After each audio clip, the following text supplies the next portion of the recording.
Last year it was virtual, but this year top gaming industry insiders were in Las Vegas for the annual Global Gaming Expo, better known as G2E. What lies ahead for the industry and how is it rebounding from the pandemic? That's this week on Nevada Week.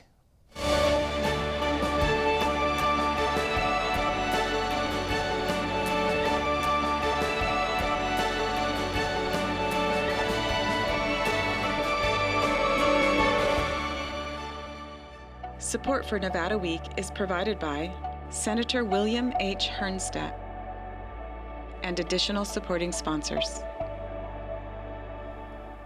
Well, welcome to Nevada Week. After more than a year of uncertainty, the Global Gaming Expo returned in person to Las Vegas. The gaming industry, of course, is recovering from the lockdowns brought on by the pandemic, but even with the slowdown in the economy because of the summer spike of COVID cases, gaming is getting better. I spoke with two gaming reporters about where the industry is now. Well, welcome. It's a little bit self-explanatory where we are. We are on the expo floor of G2E. I've got Howard Stutz with me from the Nevada Indy, and I've got Brian Horwath from Las Vegas Sun. Thank you so much both for being here. We really appreciate it. I mean, let's talk, and Howard, let's start with you. The vibe here. I mean, let's not forget last year, we had a virtual. Now we're back in person. I mean, do you feel a little more excitement than usual here? What I've seen is like it's not as many people, obviously. That there's not going to be the 27,000 when they come up with the final numbers. And I'm just noticing it looks like the booths are a lot smaller. There's a lot more space. I mean, we're standing in a spot that probably would have been a booth last year, or probably was in 2019. So, but the vibe is here because people are excited to be back. And I think the comment that Bill Miller made to me about a week ago, he said a smaller G2E is going to be a more effective G2E. So I think they're going to get a lot of buyers. Remember, they haven't been able to do this. They haven't been able to go and test these machines and look at the products, look at the different systems, and they're able to do that now. And I think that's where the excitement is. But it is a much smaller show right now, and that's to be expected. I mean, we're wearing masks. They went through this whole vaccine protocol to get in. Not surprising, but yeah, it's the excitement's there, Kip. I really think so. Yeah. And we should bring attention to, there's no international companies here as well. That's a big difference too, correct? The big difference, yeah, they usually would have the attendance of the international delegation. There's no direct flights to Las Vegas. You got to jump through a bunch of hoops and hurdles, I guess, to get, for international travelers to get here. So hopefully that'll all get cleared up by next year. But yeah, that's what's really kind of, it's the numbers are down, but it still looks like, first day looks exciting. We'll see how the week goes. Rest of the couple days go. Yeah. Brian, also G2E, they marketed it this year as, quote, reunite and energize. I mean, this really is the first time where the gaming industry has been able to get together. And let's not forget the tough year that 2020 was. I mean, is this the first time really where we're seeing the whole gaming industry together since the pandemic? Yeah, really, it's been about 2 years, and it's interesting. I was waiting outside for the show floor to open this morning, and there's people you could just hear people reconnecting, and they haven't seen each other for basically 2 years or so. So, and this is an industry where people know each other, like probably most industries, but I think it's kind of a close knit industry, and I think what Howard said really rings true. I mean, people are excited to be here. It's definitely a bit toned down than it would be in a normal year, whatever normal is right now, but I think people are excited to be here, and I think this type of thing is what obviously Las Vegas wants to get back to. We want to get back to having conventions, and this is one that certainly the city's excited about. Yeah, and let's talk about something you've reported on, especially related to getting back, is that revenue over 2021 is at the same levels we saw pre-pandemic. I mean, how much is that adding to the excitement here, especially for some of the local vendors we have? Well, I think people are pretty excited. 2021 is probably going to end up being, possibly the most lucrative year for revenues for the gaming industry all time, which is pretty remarkable. If you think about what's been happening. So I think people are excited. I think we're still in the pandemic, so there's still some unknowns out there, and I know there's been some talk about folks have gotten checks from the government, and maybe they've been kind of bored. Maybe they've picked up some gaming habits. Are they going to keep those going forward? So those are all things that will we'll have to see how they shake out. But I think there's a lot of optimism. Really, really good point. Howard, I wanted to ask you this too. I mean, the subcontext here could definitely be caution, because we are dealing with a lot of relief. That could potentially be a factor of why we're seeing such big revenue. And let's not forget, this isn't just the expo. We've got a lot of educational sessions here, a lot of keynote presentations. Are you hearing, or do you expect to hear any type of cautious optimism in a lot of these presentations here? I don't know about the presentations. The AGA did put out a statement this morning saying that a CEO survey that said most are optimistic about the recovery. A lot of analysts early on said, oh, it's going to be 2023, 2024 before Vegas gets back to the pre-COVID numbers that we had in 2019. As Brian said, $12 billion in gaming revenue in 2019 was only the third time in history that the state has done this. And it's still below the all-time record of 12.7. I don't know if we'll catch the all-time record. Right now it's trending toward a $12 billion number. The good news from the last month was the strip numbers were up, had another good month, and they're actually below, less than 1% below the 2019 total. So that's a good sign for the strip. But then again, we're still missing the baccarat play because of the international travel. We're missing the midweek business because there's still not a lot of conventions like this going on in midweek. So it's still a challenge time for the strip, and that's what I think I want to see what the analysts have to say after this show's over in talking to people. Are they moving up their projections that Vegas and the gaming industry back to the pre-COVID numbers finally, get behind it, and we'll see. Let's talk a little bit about what we're seeing here on the expo floor, Brian. What's top of mind? I took a stroll around. I mean, cashless gaming is everywhere here. Maybe a sign of COVID pandemic and the result of that. What are you looking at? What's really top of mind that you want to look at the expo? Yeah, I think talking to folks and talking to some people at the American Gaming Association, the whole cashless topic, that's a big factor of this convention. That's been talked about a lot. That's going to continue to be talked about a lot. Are we going to move overnight from cash into all cash? I don't think so. That's going to be a process. It's going to take some time. But certainly people are definitely open, and I think what we've seen during the pandemic is just we've kind of pushed some of these trends forward. I think cashless is one of those trends where it made sense, where you don't always want to be handing someone money and handling money, and we're worried about the virus and germs and everything like that. So that might have pushed that forward a little bit. I think people are talking about that a lot, and it'll be interesting to see where that goes. Howard, I want to ask you the same question. What's top of mind? What are you really looking to, especially on the expo floor here? Well, all of a sudden I've seen booths that actually are dedicated to sports betting. I just walked by a company that's a whole sports betting booth. And that's because of the sign of the times. I mean, sports betting is legal now in 27 states. There's another 5 states that are going to be operational probably by the end of the year. Sports betting, they've never seen gaming expansion like sports betting has been in the last 3 years.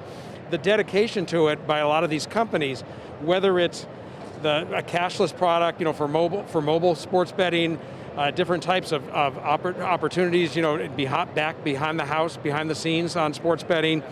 That's what I'm seeing a lot of. That's what I'm kind of looking forward, kind of walking around, checking and seeing what everybody's saying. Cashless gaming, as Brian said, that is the huge digital payment, huge thing that's going to go on, and we're going to see this move forward over time now in the industry. It's finally come out. Resorts World, has cashless gaming and their digital payments and on their table games. The first place in Vegas to do that.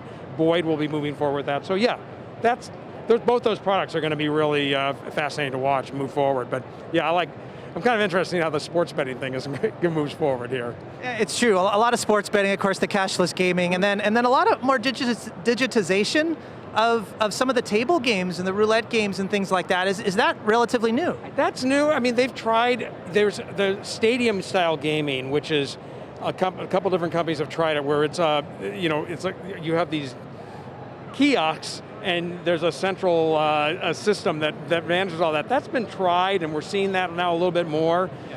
A lot of this came about because of COVID, because people don't want to touch money. There's the touchless idea of, I think, look, cash is always going to be part of the gaming industry. It may not be the way it always was. It's going to be part of the industry, but how long ago was it when all you saw were slot machines with coins dropping in and out? That was like 20 years ago. That's gone. I mean, it's all, slot machines are all digital and ticket in, ticket out. So that's what we'll see. Brian, we got about a minute left. Final question. Our team, we're new here. For somebody that's more seasoned, give us a little bit of advice. How do we approach the expo, especially? Give us some guidance. I think you have to walk around. You have to get your steps in and see what's new. It's kind of sensory overload here. So I think you kind of have to maybe pace yourself a little bit. But it's an exciting place to be at. I think for someone who hasn't been down to an event like this, again, a little bit scaled back this year, but certainly very exciting to be down here. And I know a lot of people are happy to be back in person. Yeah, very exciting just in the few moments we've been here already. I'll add one thing for Brian, tennis shoes, soft shoes to walk around here. Soft shoes, and I'm already sweating a little bit, so maybe some cool weather gear might help too. Well, Howard, Brian, thank you so much. Really appreciate it. Well, G2E features some of the coolest casino tech that will be coming to the Strip, or of course your favorite locals casino. We walked the convention floor to talk to gaming companies, both big and small, and see the latest games to play and how to play those games in comfort. We're here with Tim from Scientific Games. Thanks so much for showing us this. Sure. I've been walking around looking at a lot of the expos, and there's so much digitization that's going in on tables and interactivity, and yet this still tangibly looks like an actual table. What are we looking at here? Yeah, so what we're looking at here is really pushing that envelope on digitization even further. 7, 8 years ago, you go into a table game pit, you didn't see a lot of digital equipment on a table. Now we've got progressives, et cetera. So this is really the next iteration of that evolution of the digitized pit. What we're looking at here today is basically an augmented reality projection onto table game felt that actually allows you as the player to kind of interact with this game. So for example, this game here is leveraging our brand 88 Fortunes from our slot environment, very popular brand. We're bringing it into the table games environment, offering it as a progressive side bet on an actual blackjack game. So what you're looking at is a blackjack game here today with that bet. The way it actually works is players will actually place the progressive bet out there. If you want to go ahead and throw 2 coins out there, 1 on each one. And then maybe on this, I'll let you play 2 hands here today. The system will actually recognize that you've got a bet there. Go ahead and place one in the ante-circle back here for your main 21 wager. But basically that's what you're going to see out there. We'll go ahead and actually lock this bet in. The dealer does that in terms of that, collects these progressive wagers just like today. We're going to go ahead and just do a quick gaff here. But basically cards will get dealt. Normal blackjack standard here. And the game actually recognizes that this position has actually hit the trigger event. So we can actually show animations on the table. Not only does it identify it for the player, but the dealer as well. And so the dealer is going to come here and acknowledge that that's actually a jackpot winning hand. They're going to go ahead and hit the jackpot, and it's going to bring up an interactive wheel. At this point, we bring a cash spin wheel onto the table felt that you can now interact with as the player that actually hit that 6, 7, 8. The dealer goes ahead and enables that wheel to be spun. Seeing the hand, you can go ahead, touch that wheel to initiate the spin, and now you're going to see what you win. Dealer goes ahead and confirms the jackpot. We actually display it on there so that not just you, but everyone can see what you've won. And effectively, that's the end of the hand, and we're back to a regular blackjack game. Wow. Well, Tim, thank you. Yeah, appreciate thank you. it. Yeah. We have Tom from Konami. Thank you so much for joining us. Absolutely, great to be here. Thank you. Yeah, what a wonderful display. And the most basic question first off is, what does Konami do here? We maybe think more of the software side. Is that all you're doing? So Konami Gaming, we're a subsidiary of Konami Corporation of Japan, the large publicly traded Japanese conglomerate. This is the gaming subsidiary. We refer to gaming, we refer to casino slot machines, casino management system, and we have our synchro system and games. And so we provide out of our facility in Las Vegas, right on Sunset.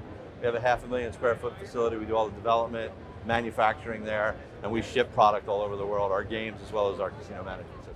So being that you are local, I mean, right down the road from where we are right now, let's talk a little bit about local evolution of what you are doing for our market here along the Strip and in our local casinos as well. Yeah, I mean, first of all, it's great to be back in the convention center. Our booth is a lot smaller than it normally is, but I think a lot of the booths around, and I think it's great, really good for the city to have trade shows come back. Obviously, it's great for the industry, it's great for the town. So the town really isn't fully going to recover until the trade show business comes back. So we're happy to be part of that. And we employ over 500 people. Majority of those are local, live here in town, and it's a great place to work.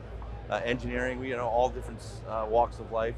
When it comes to the business side, we have manufacturing jobs, and we do everything here in town. So all the product that you see here on the floor has been built in Las Vegas. Wonderful. And developed. Now we were over at Scientific Games, and we were yes. looking at it. We're looking at a table, and I mean the gamification that's going on that has aspects that are like your traditional slot machines. Yeah. You look at that business. Is that a worry to Konami, or is that we've looked at that. I mean, certainly the electronic table side of the business has been pretty popular with the pandemic. A lot of people feel more comfortable. They can space out and do things. Interblock's another one right here that does a lot in that space. We haven't entered that space. Our primary focus for our company is what you see here is our core cabinets, which is our Dimension series that we just launched, and our casino management system. Well, Tom, thank you so much. Yeah, I appreciate your thanks for time. coming in. Appreciate Absolutely. it. Thank you. Absolutely. Well, we're here with Jason and Dave of KGM. Obviously, we've been looking around the entire floor, talking a lot about the tech that we see here. Sometimes we forget about chairs and how there's a lot of tech, obviously a lot of thought that goes into chairs. Tell us a little about these chairs and kind of like where the technology maybe is evolved recently. So KGM is based out of Philadelphia. We've been in business for 16 years, and originally we were a distributor for seating, and then what we found out was that a chair is something that a casino basically is looking for, one that's going to be comfortable, that's going to be price consistent, and that's not going to have any issues. So what we did was we bought chairs from the industry, around the industry for a few years. We reverse engineered those chairs, and we decided to build their own chairs. Wow. We build them all in-house in Philadelphia. All the products are sourced locally in the United States. And over time, what we continue to do, we continue to evolve our chair to build a chair that's going to be comfortable and price efficient so that we don't have to compete with imports overseas. Gotcha. So Dave, obviously, we're locals here. We walk the casinos. We see people that are plopped in chairs for a long time in front of slot machines. I mean, talk a little about the design of a chair. How much goes into this, and exactly what kind of attributes are you really looking at here?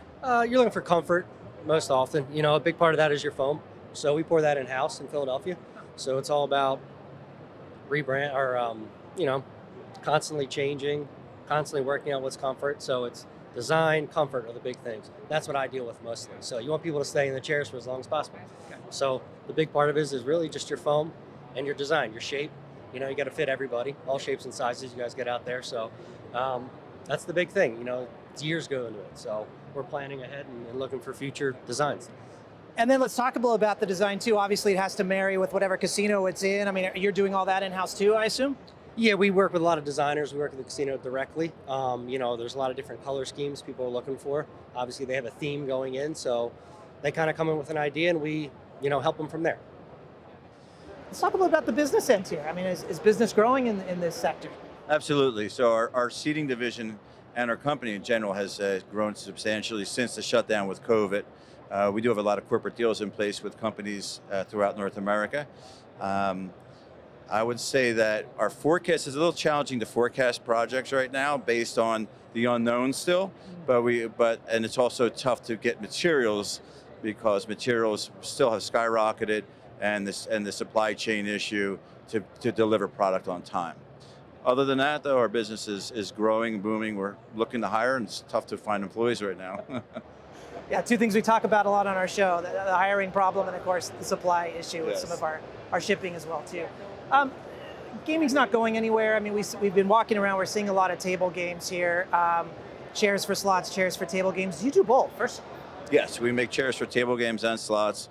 We're involved. Our company is a little bit different. We're involved as a manufacturer. We manufacture and distribute slot machines and online gaming. But what we do know is that brick and mortar casinos are here to stay.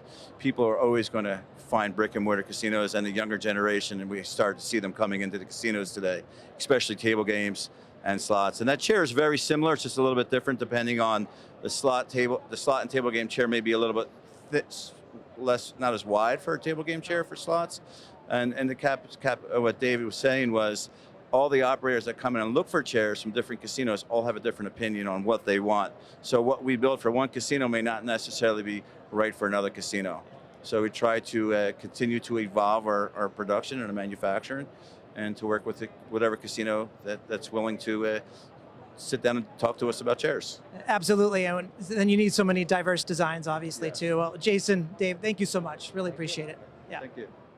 We have Paul from IGT here. Thank you so much for joining us. And I mean, this is one heck of a piece of gaming equipment here. Explain to us exactly what this is and what does it do? Okay, this is our new Concurrent Multi-Game. So as you can see here, we're running multiple games simultaneously. If I come down onto the screen here, you'll see that we're offering 8 games. So the player can actually choose to play 8 games one at a time, or all 8 games at the same time if they wish. So in here we have a baccarat game running. You can see we have 2 wheels here. So the player can switch from the baccarat quickly, roulette, place the bets on roulette, and if they want, auto bet on the roulette, keep the bet going, switch over to triple hand blackjack, play a game of blackjack, switch back over to the roulette, see how the roulette's looking, and back to my baccarat game. How's my baccarat game doing? So I've got the bets still running here. I've got them all running now in auto bet mode. So, lots of choices, lots of content. We're also specializing in focusing on the side bet content. So it adds more volatility to the game, excitement to the player, and it's more choice, more games, more excitement. Yeah, we've talked about that a lot throughout the expo here, the side bets, the different bonus structures that you have here. My question to you is, 8 games at once? Is that humanly possible? It must be. Well, if you're superhuman, you can do it. It's there as an option if they'd like to do it. It's more about choice, giving the player the option to play the games, to choose which games they want to play. I mean, if I go back into my menu, the player can also start choosing, if I like a baccarat, if I'm a baccarat player, and I want to play 4 baccarat games at once, I can start dragging, and dropping these baccarat games. So now I've got 1, 2, 3, 4 baccarat games at the front, and if you go back out to play, now you've got 1, 2, 3, 4 baccarat games as the first 4 games, right? And you can play all 4 at the same time, using that auto bet feature, playing that content, playing those side bets. Wow. Paul, thank you so much. Yeah, Appreciate my pleasure. it. Yeah. Thank you. Some of the most original tech in the gaming industry is being created about 10 miles off the Las Vegas Strip at Blackfire Innovation. Now, this is a public-private partnership that mixes students from UNLV with global tech companies to create a cutting-edge ecosystem. The Nevada Week team got a tour.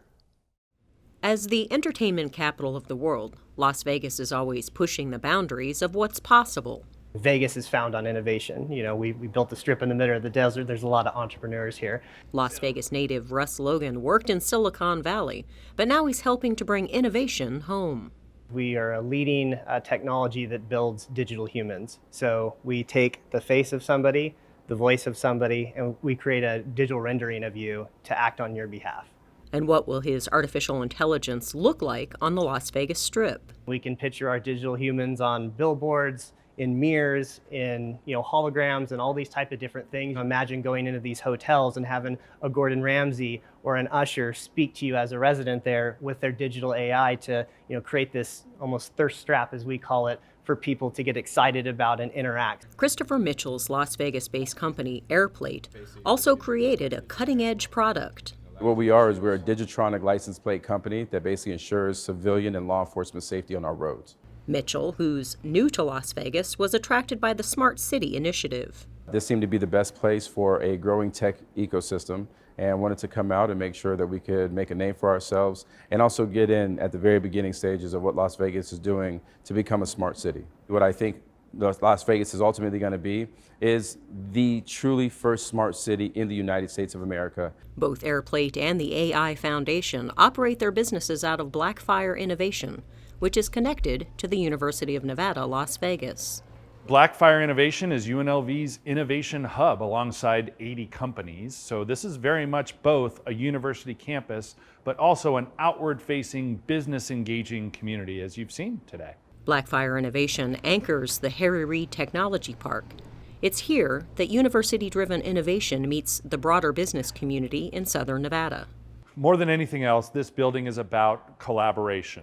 We have 80 companies who are now here, and by here we mean either they have an office here or a project here. Those 80 companies are worth $1.15 trillion altogether. For me, this was just the perfect environment that gave me exactly what I needed, the people that I needed to be around.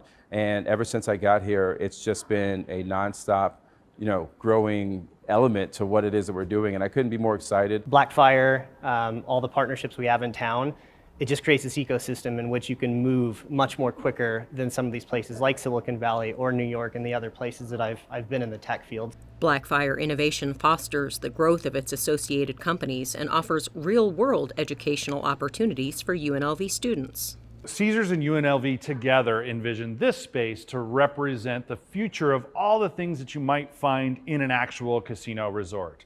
There's a sportsbook, 3D TVs that require no glasses, an esports arena, a Panasonic and LG area, a kitchen of the future, and a mock hotel room. All of UNLV now is excelling in the way that our hotel school has long excelled by insisting on learning in environments like this, real-world environments, as opposed to just book learning that takes place in a standard old-fashioned classroom. As UNLV's Blackfire Innovation students graduate and its associated companies grow, so will Las Vegas and its gaming and hospitality industries. For Nevada Week, I'm Heather Caputo. Well, thanks, Heather, and thank you, as always, for joining us this week on Nevada Week.